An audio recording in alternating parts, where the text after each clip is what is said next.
I have also been working with a lot of fields and uh, landed up in sports psychology around 6 years back as a scientist with Sports Authority of India. Initially, I was a bit skeptic about what we'll be able to do in sports psychology, because coming from a background of clinical psychologists are always skeptic about what what we'll be able to achieve. But then in the matter of time, I realized that sports psychology is a field where we can use our the intervention techniques and the basic skills we have got during our course in clinical psychology very effectively.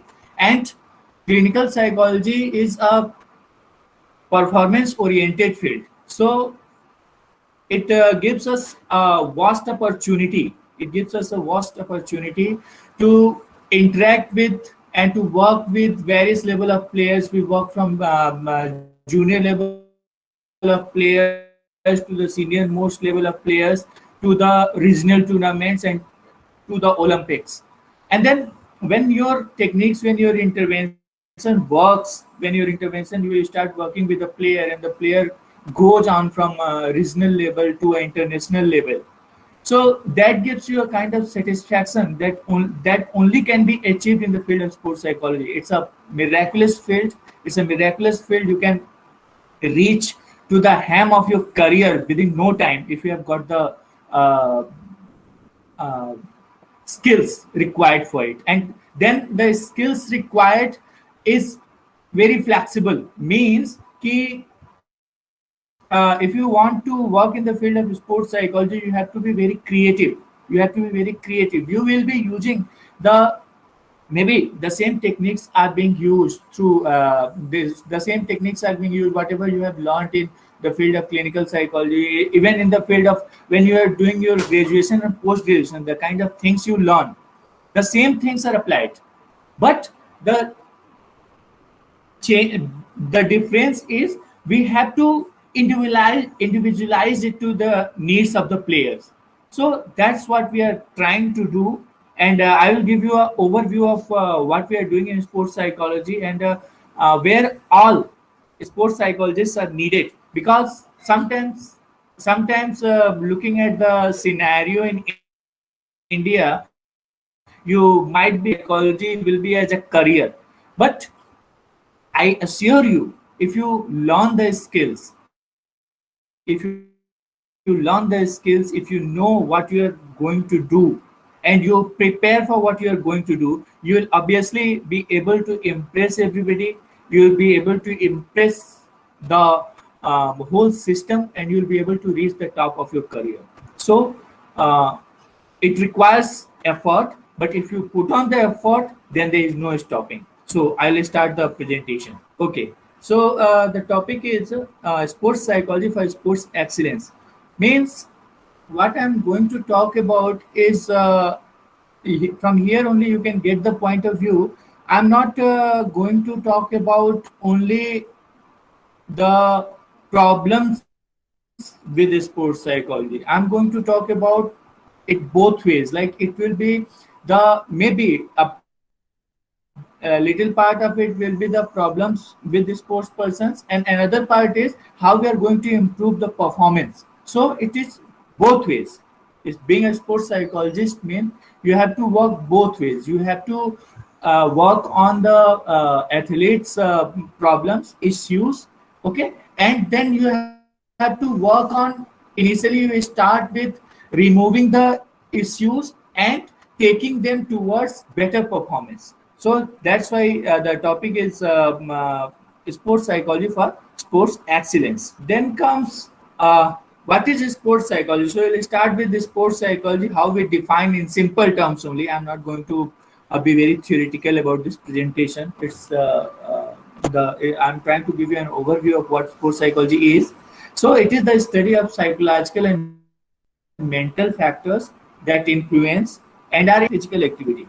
So it's a vice versa kind of thing, that we are working on what are the psychological and mental factors which influence performance. That is the one side, and the other side is the how the processes will influence the player's performance, and another way how the player's performance will affect his psychological and mental function. Both are important. Psychological and mental factors of a player, and the way it's going to work upon his performance. So that also we want to know. And another way, how the player's performance, if he is winning continuously, if he is losing continuously, if he is alternating between losing and winning, so how it is affecting his psychological makeup, his psychological and mental processes. So psychological and mental process, obviously the player who is continuously winning, his psychological, and even the player who is alternating between winning and losing, his mental processes will be completely different. So we have to find different approaches to all these different kind of players. And the application of the knowledge gained through this study to everyday settings means everyday settings means we work upon we work with the elite players who are participating in national games, Commonwealth Games, Asian Games, Olympics. So these players are playing at different level, and this working with these players provides us knowledge how the when the player develops from Commonwealth Games to Asian Games and goes on to Olympics. So how his streak of winning is affecting his psychology, is going to represent himself in the national games or in the Commonwealth Games. So knowledge gained through that the players who participate in the topmost tournaments, Asian Games or Olympic Games, are generally called in our terminology. They are generally called elite players. So all these other players, Mirabai Chanu in weightlifting, all other famous players. So they are our elite players who are representing our country in Olympics and national games and Olympics and Asian Games. So they are elite players. So their psychological makeup is a kind of knowledge for us. It provides us a kind of knowledge that can be applied to the grassroots level of players who are just starting their career, or who are at a point of their career where they can transform from national level to Commonwealth and to Asia. What is the scope of sports psychology? Where sports psychology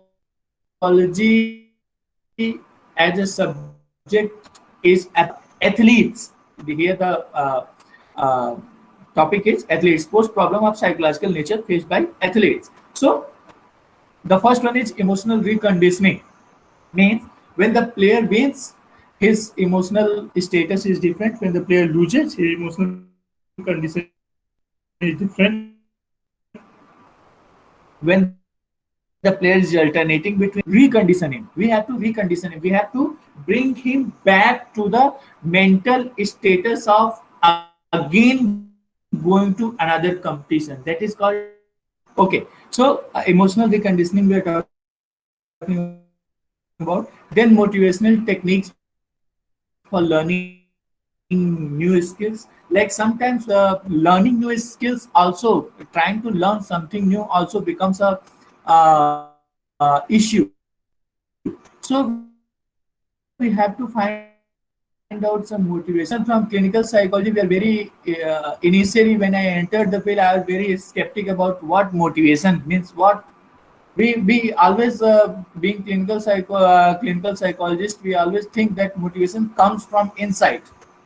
Our view of motivation is entirely different from the view of motivation that is taken in sports psychology. So you have to understand that motivation, yes, my understanding as a psychologist is motivation should come from inside. But when you enter into the field of sports psychology, you realize that it has always been, the training part has always been physical. It's very little mental to a great extent. It's very little mental. So we have to, if we try to work upon the basic skills, if you try to work upon the basic skills, basic things, that will work as a magic to them. So we have to believe the basic things which are found to be working in the field of sports. We have to believe those things.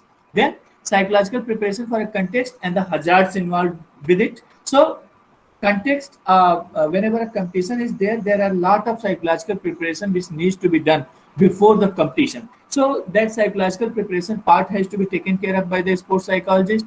Motivation for peak performance, how the peak performance will be maintained.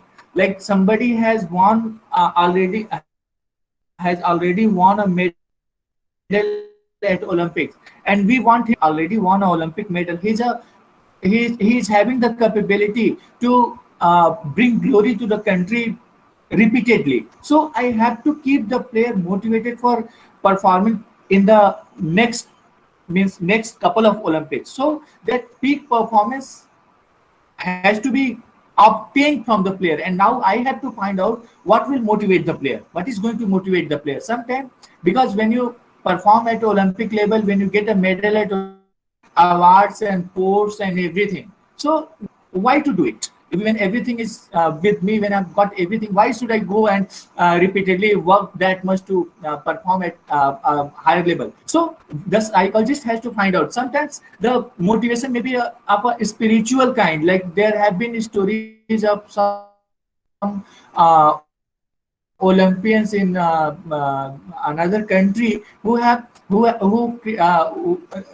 from the country which was war afflicted, and they found out a motto to develop war-free zone for children.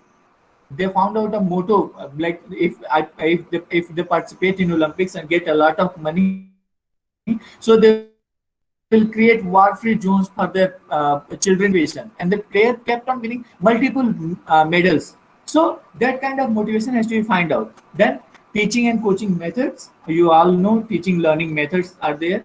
Then perceptual development and learning of movement patterns, that also comes under psychology. Like now we have started equipment. So perceptual development, perception as we take it is involved in most of the games, like how we perceive the touch in wrestling, how we perceive the guns shot in athletics, how we perceive all other things in the archery perception, how the air stream is there when you are shooting, how the air is blowing, and then relationship of personality traits to athletic prowess. So what kind of personality we want? Do we want an aggressive player to be a boxer, or we want a submissive player to be a boxer, or we want a combination of both to be a great boxer? So that all we need to understand. So while doing all this, what are this is a kind of a lesson for all of us. When we are trying to work with the athlete, what all we have to be well acquainted with, what are the areas of psychology we have to thoroughly know to be able to work with the points I told in the last slide. So there are topics from developmental psychology, that is optimal learning and performance, maturational, heredity and experience processes, childhood, adolescence, maturity, and then aging problems. From personality, we need to know what kind of adjustment problems we know, what is self concept, what is motivation, what is persistence, what is direction and psychological effort, what are the attributes and success. Then from learning, we learn to know learning processes, factors influencing skill acquisition, administration of practice sessions, performance variables. Ergonomics is a bit different from this. And then from social psychology, like for team games, even team games and even individual games, like individual games also is a like if we talk about boxing is an individual game. But before the means apart from the competition, when the player is playing in competition, apart from the competition, there is always a national camp consisting of 40-50 odd people, 40-50 odd people, where 30 or 35 of boxers are there, and apart from that 10-15 coaches are there, masseurs are there, psychologists, nutritionists, and all these people are there. So it's already individual games are also a group, and then the team games are already a group. So we need to take care of all these social issues also. Social psychology, में group dynamics, competition and cooperation, leadership, spectator effects, peer effects, that also has to be taken care of. Psychometrics, you all know, is a very important part of this. So measurement of individual differences, group differences, ability, aptitude, skills, personal selection, prediction, and then thing is you have to be very like you cannot always say that these are the only tests which can be used in the field of sports psychology. You can use all other tests in the context of what is expected of you. What is expected of you? If the coach is expecting you to do testing for a particular thing, then you have to get a test which is not very lengthy, that the athlete can not very easily do, and even then you can get your results. So it is that way. You have to be very thorough with all the tests. You have to be very thorough with the event equipment. All this needs to be very well learned. Then all the, help us to know about the personality traits, the psychological conditioning, psychological aspects. So these you must be aware of. Then how the psychologist helps the athlete is discovering changes they can make to help them move to next level of performance. I told you that the motivational skills to learn new techniques. So what is going to interest the athlete to arousal, optimal level of arousal. Then when you come to top performances, like when we talk of Sachin Tendulkar and this kind of people, so we realize that they it's not only optimum level of arousal, that they maintain this optimum level of arousal throughout their inning. And then there are implications for what we call this uh,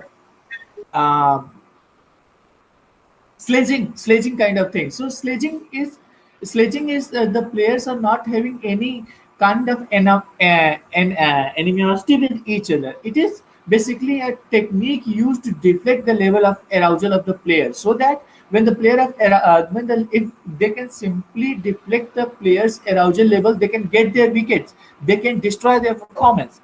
And sledging is done by the opposition team to destroy the performance of one player.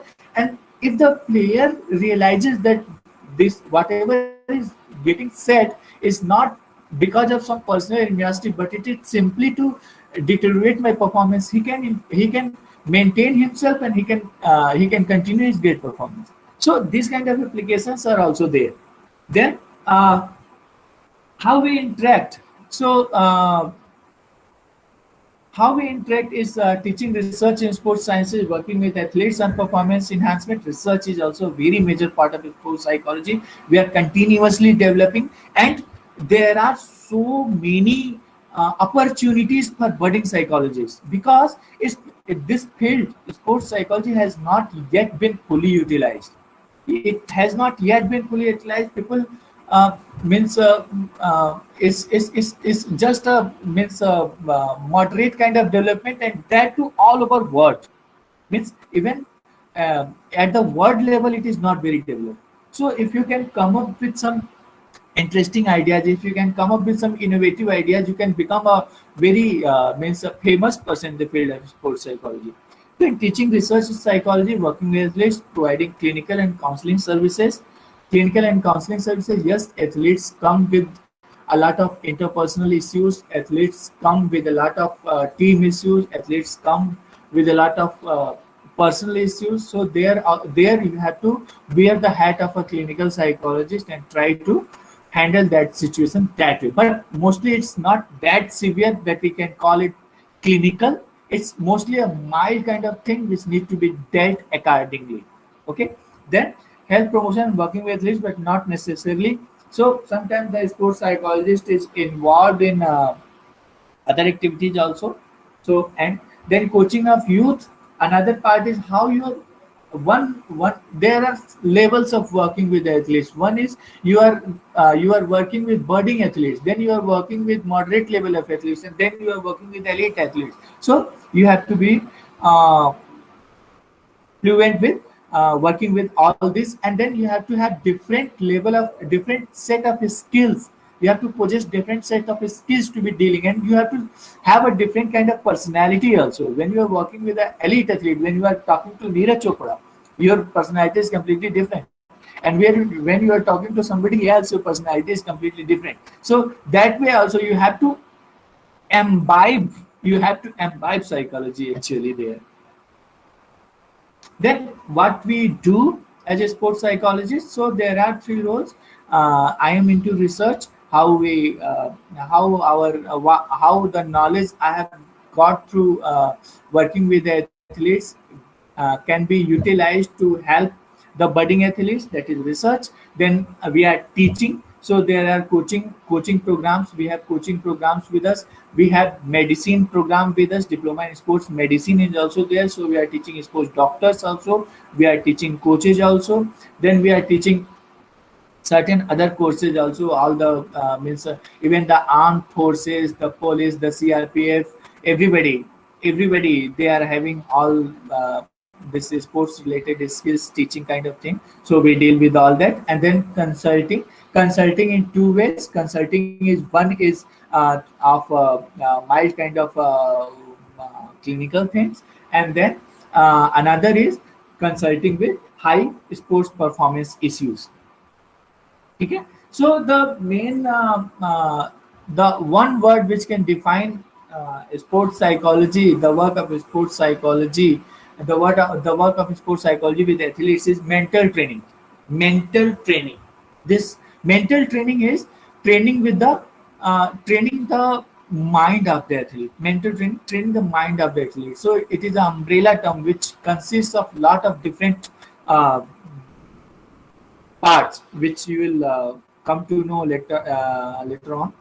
Yes. So mental game tools are, we are training with the strategies, we are training with the tactics, we are training with the rituals, we are training with visualization, we are training with mental toughness, and then we are training with emotions. Okay. So we can have a very simple understanding that when a player reaches the elite level, like if a player is going to play at Olympics, a player is going to play at Asians or in Commonwealth Games, how many years on an average he must have practiced his game?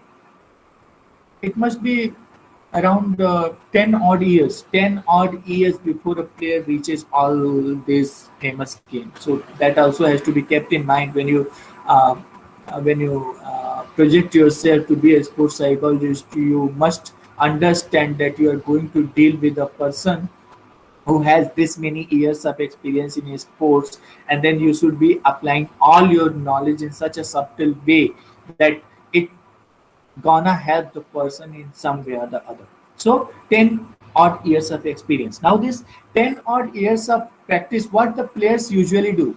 What the players usually do is physical practice. Okay, mostly is physical practice. Now another question is, like when you are going to participate in a game and your mood gets off, you get a bad mood in the morning. So you get a bad mood in the morning just before the competition. What may be the reason of this bad mood?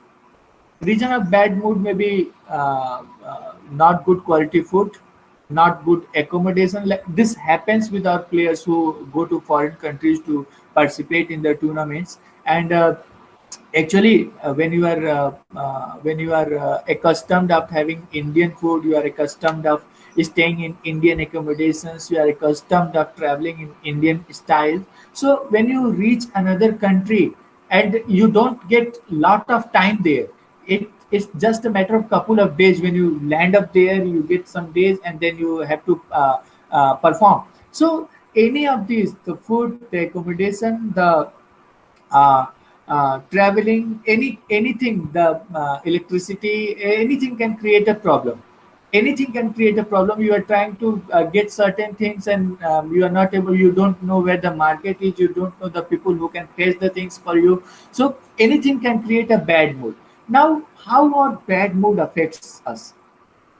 So whatever we have done in our lives, if whatever, like I have been studying psychology for so many years, I have been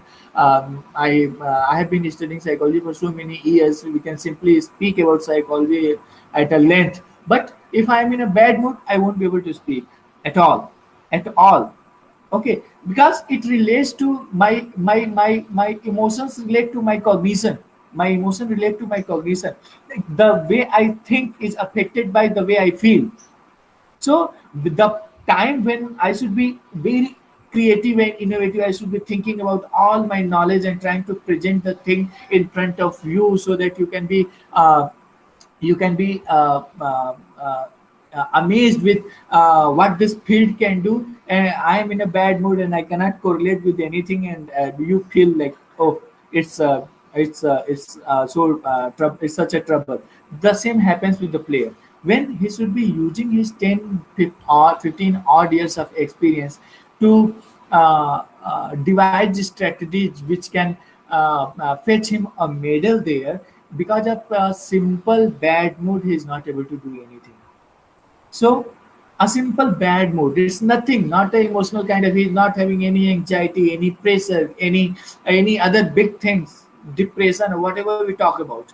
These all are not there, not at all there, but simply a bad mood. So we need to understand, we need to start from scratch.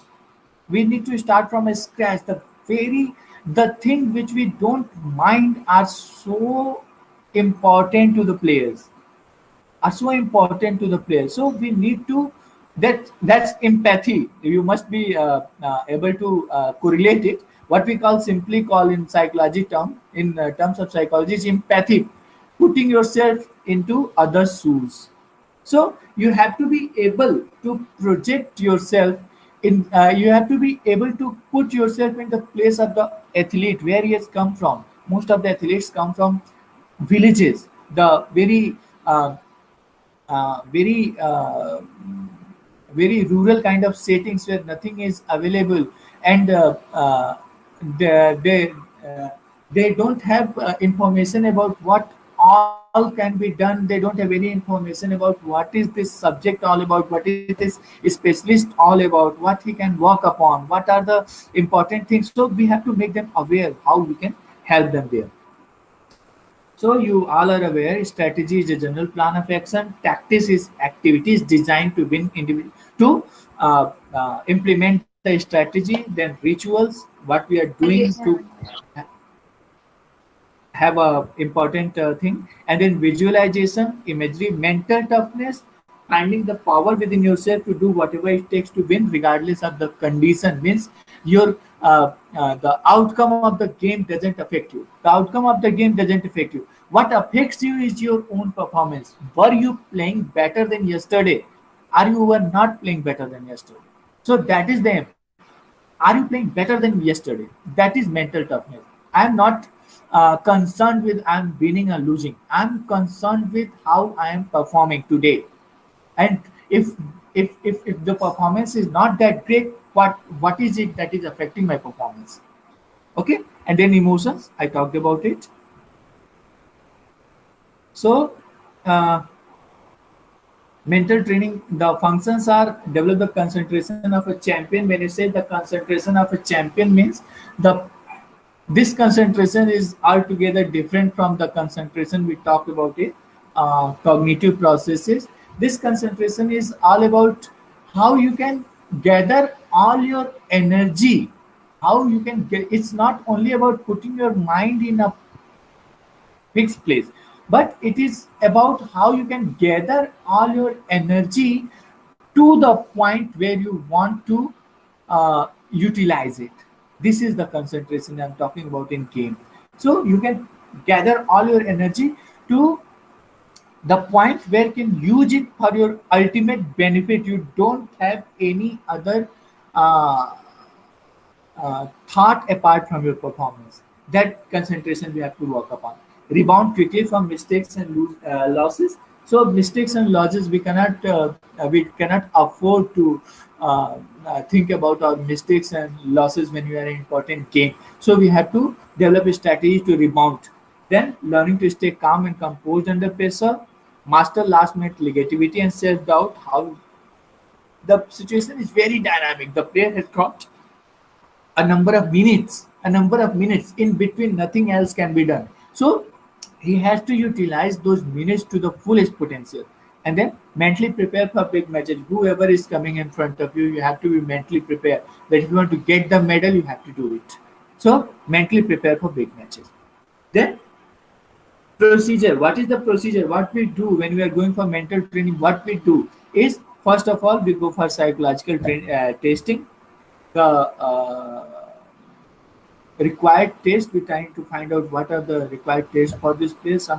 Some tests may be important, like we are working upon maybe attention is area where the person attention is an area where we are trying to work, but we realize that the player is a lead player, and I cannot work simply upon focused or sustained attention. He has got a very great focused and sustained attention, and his game requires, like he is a hockey player, and in the game he requires different kind of attention. Like when the match is starting, he has to have a focused attention, where he only have to care about the ball and not about the, means when ball comes to him, he has to handle it and he has to deflect it to his teammates, so he don't have to bother about the opposition. Then when the game progresses, he has to have sustained attention, where he knows where his teammates are, where the opposition players are, and where the ball is, and so he has to flick the ball to the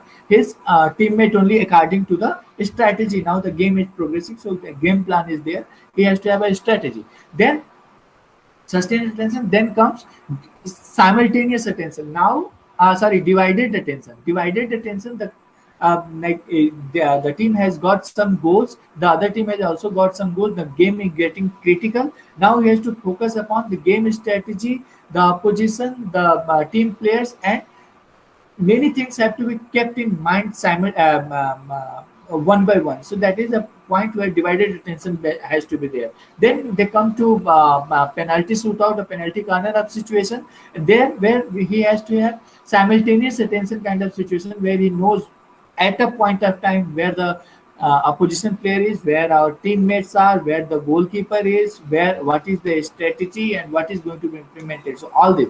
So while doing this psychological training testing, we have to be very careful what we are going to test and what is required for the player. That individual players interview, we need to know, we only psychological testing cannot provide the whole picture. Sometimes the players has a lot to say which doesn't come out in testing, so we have to also interview the player through different techniques, so that we can find out what is going on in the mind of the player, and accordingly we have to develop the intervention techniques suiting the needs of the players. Audio tapes of the mental training has to be kept, like what has went on in this is a CBT kind of thing, cognitive behavior therapy of kind of thing, where audio tapes are kept, what the player is saying, we have to analyze it later, and we have to give it back to, we have to tell it back to the player what he was talking about, and what is it is all about. Then discussion with the coaching staff. Yes, coaching staff is very much needed. Means coaches are like parents to the players. Coaches are like parents to the players. So you cannot avoid a coach. You cannot avoid a coach in the while working with the player. Don't ever try to avoid the coach. So you have to understand that when the player is talking to you, what are the parts that need to be told to the coach, and there are some parts which doesn't need to be told to the coach. So but still you have to take the coach in confidence that you are working with the player, you are working in a positive way, so that the coach understands that there must be some issues which are coming out in front of the sports psychologist, maybe against him, but he understands the sports psychologist is that much competent that he can modulate the player in his thinking against the team or against the support staff. So that kind of confidence has to be generated. And then observation of the player doing game. This is a very important thing.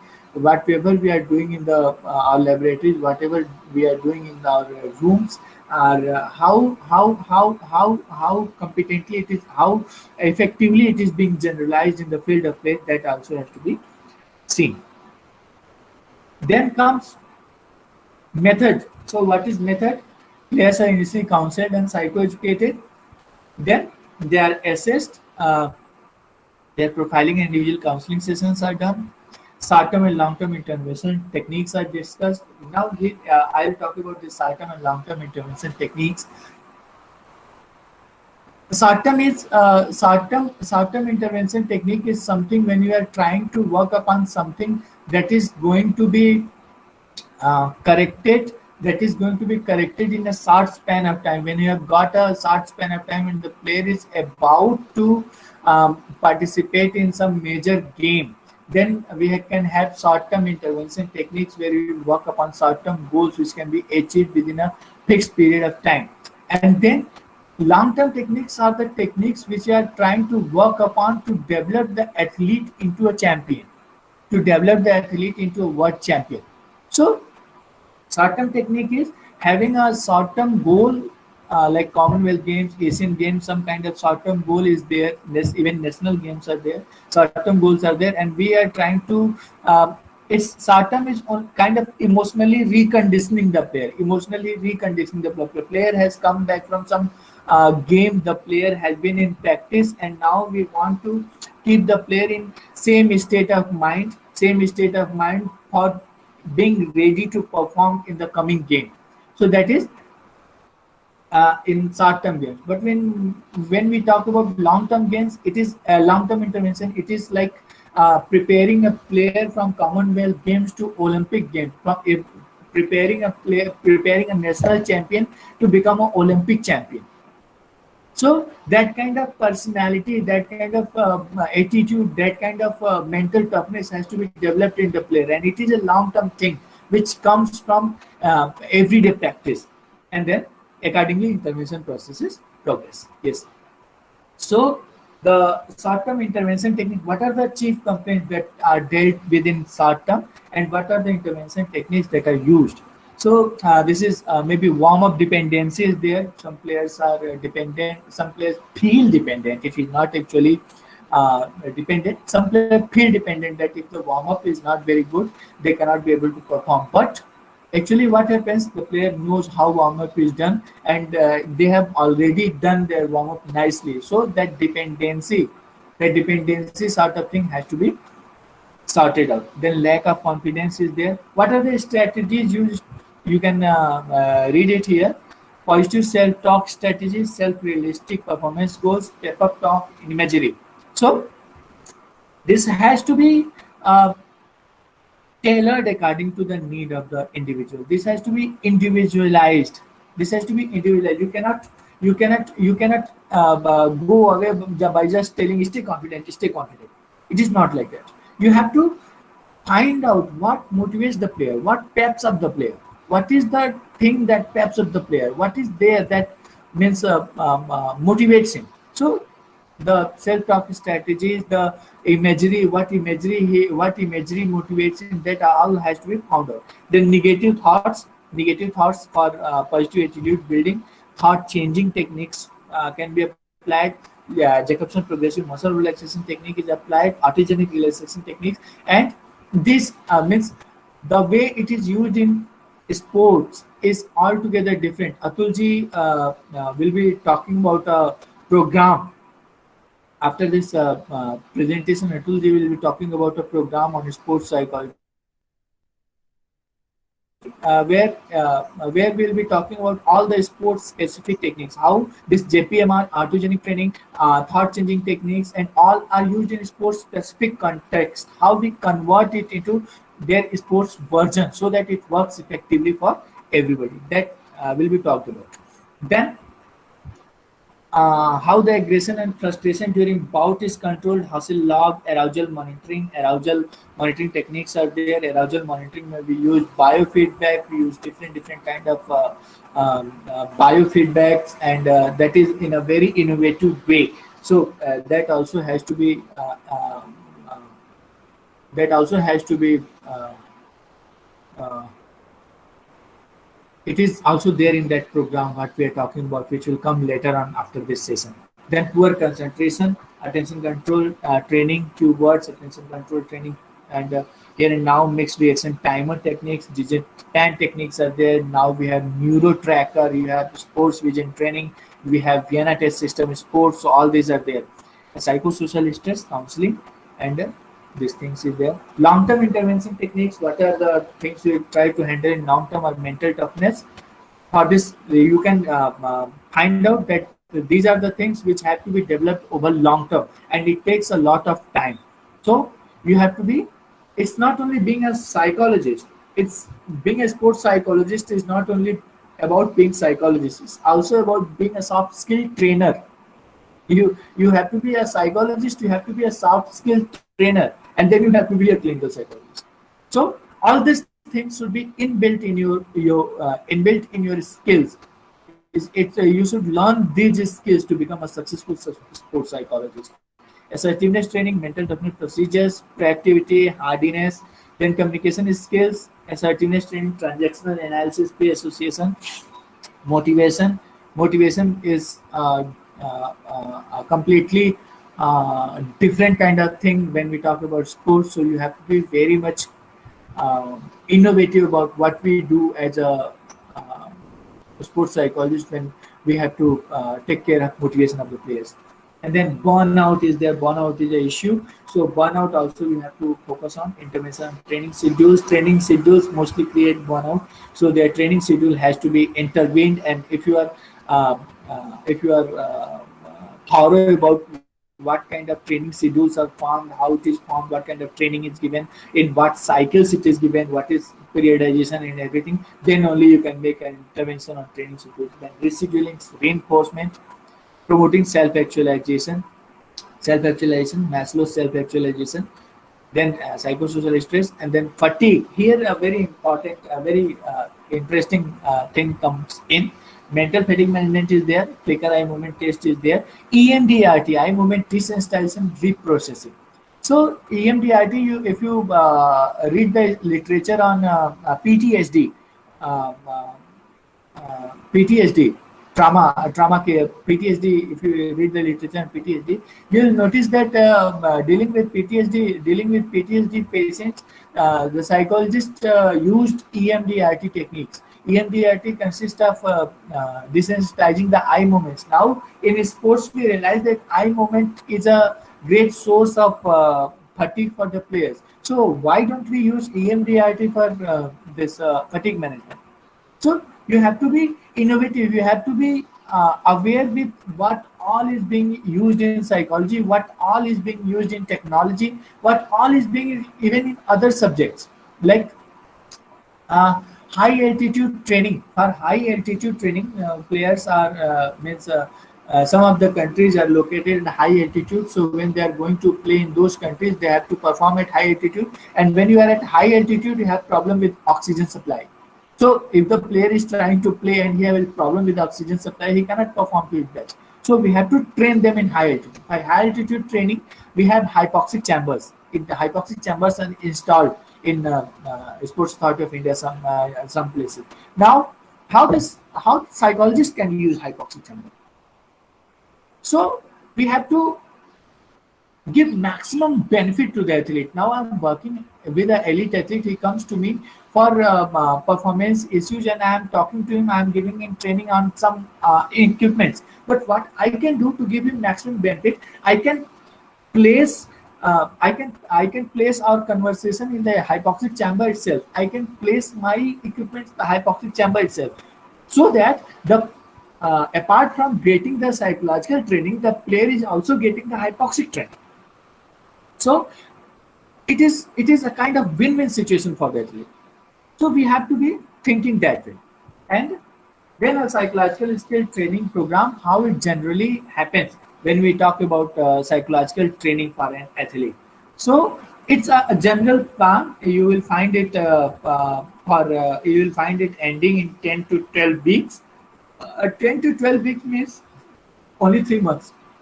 12 weeks means only 3 months. But it is for elite athletes. It is for the topmost athlete, elite athletes. So it is for elite athlete. If we are working with the developing athlete, if we are working with Commonwealth, Asian Games athletes, even Olympic athletes, some are the areas which needs to be consistently and continuously developed. Consistently and continuously developed. So it's just a basic model of what we are going to do, but then it can go on from 3 months to 6 months to 12 months and up to years. So it's just a blueprint of what is simply done. So in first week, we can go for assessment of the areas of focus.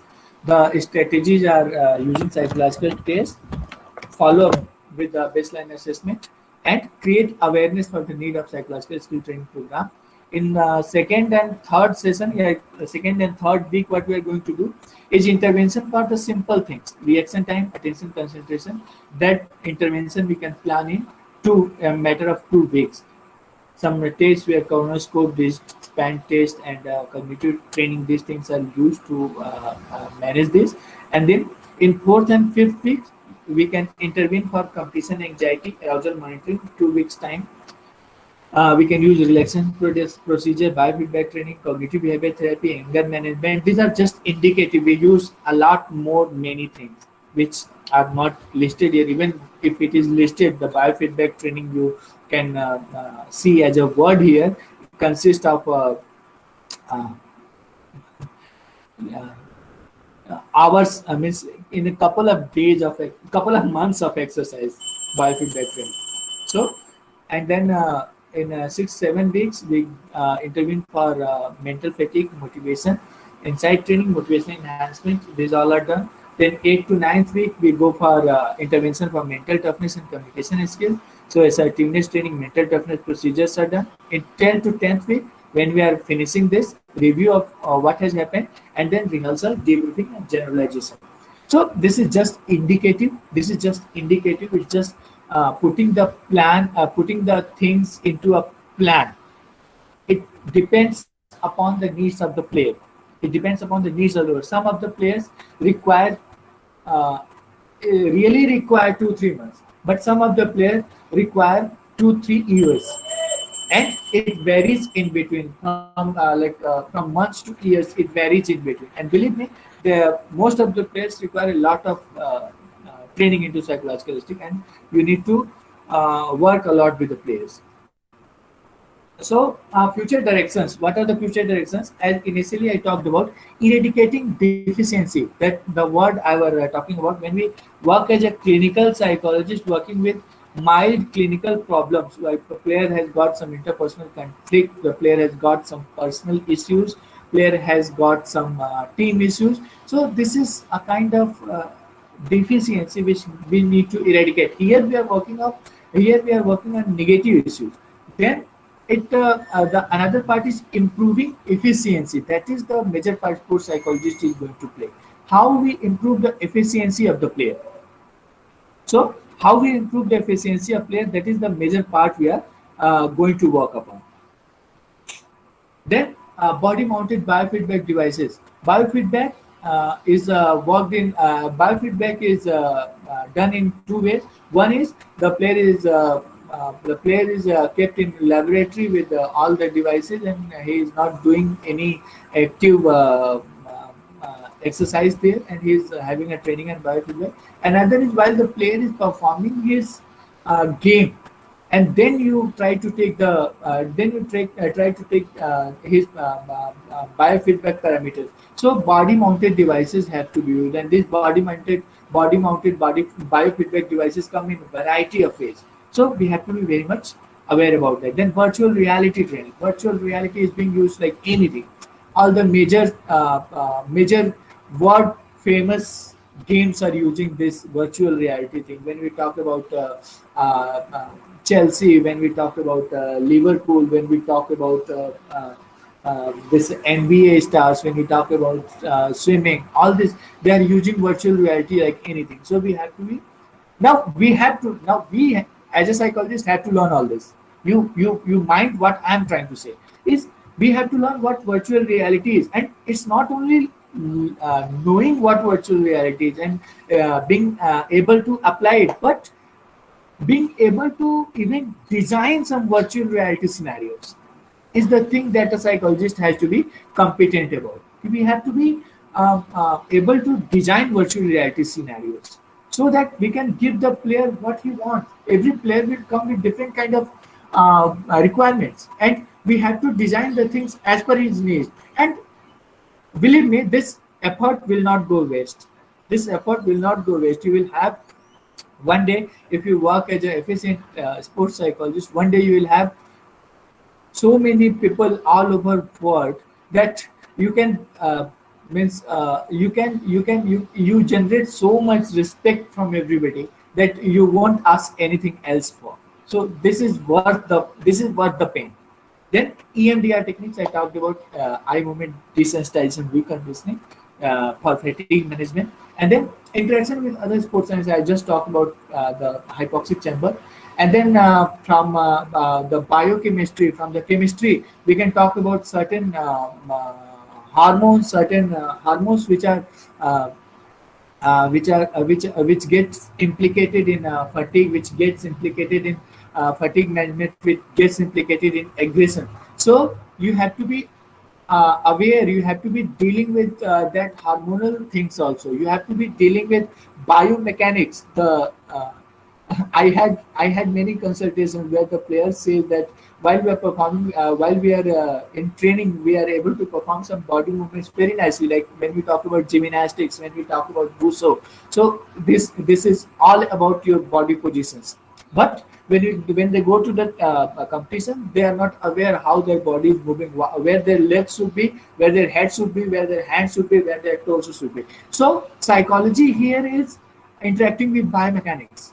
Psychology here is interacting with biomechanics. Biomechanics is the branch of sports sciences that deals with the body posture and body postures and everything. Now the psychologist has to be able to implement his skills into biomechanics so that he can correct the postures and things.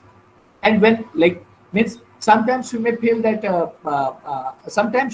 you are not the competent person to be talking about all this, like it's not your subject. But then being a psychologist, you have to be able to say something. The national coach has called you upon, and the Olympian or some very elite athlete is demonstrating the the skill in front of you, and you can't stay away saying that it's not my subject.